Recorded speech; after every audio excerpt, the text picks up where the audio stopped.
Y'all ready for this? Let's go.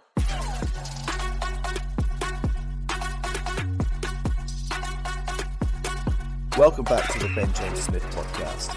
Today I want to talk about scale, because when people hear about deploying capital across multiple development projects, the immediate assumption is more projects means more risk, more complexity, more moving parts, more things that can go wrong.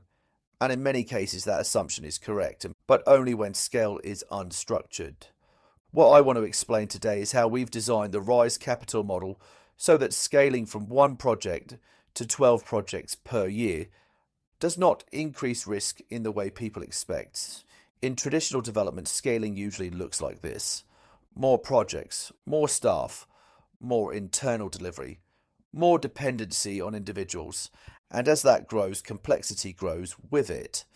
Different contractors, different funding structures, different decision-making processes, which means inconsistency increases. And when inconsistency increases, risk increases. At Rise Capital, we didn't start with, how do we do more projects? We started with, how do we repeat the same project structure multiple times? Because if the structure is consistent, scale becomes controlled. The marketplace project is not just an example. It's a template, an 18-unit townhouse scheme, 18-month life cycle, defined capital structure, defined delivery process. This is the type of project we intend to replicate. Not identical sites, but identical structure. Each project follows the same framework, same capital structure, same funding model, same governance process, same investment committee approval, same third-party delivery stack.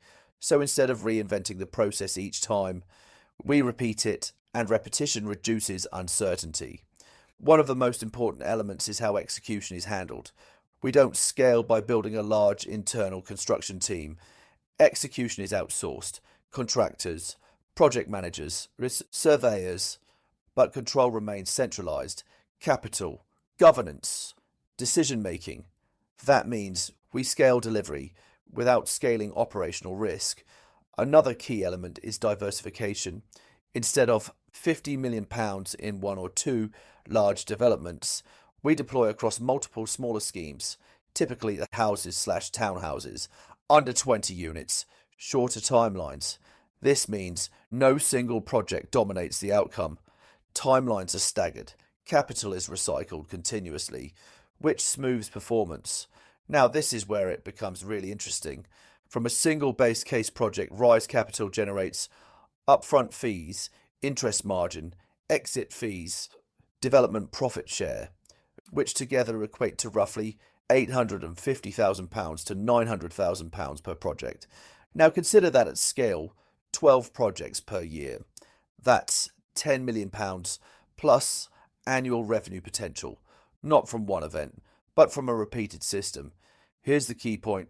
If every project is structured the same, governed the same, delivered through the same framework, then adding more projects does not multiply risk. It distributes it, because our decisions are standardized, execution is repeatable, oversight is consistent, and that's what changes the model. At this point, something important happens.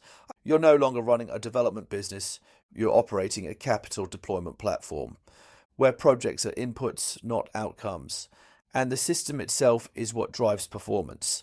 So when people think about scaling property development, they often imagine increased complexity and increased risk. But when scale is built on structure, it becomes something different. It becomes controlled, repeatable, and ultimately more predictable. Thanks for listening. And remember, we're not scaling projects.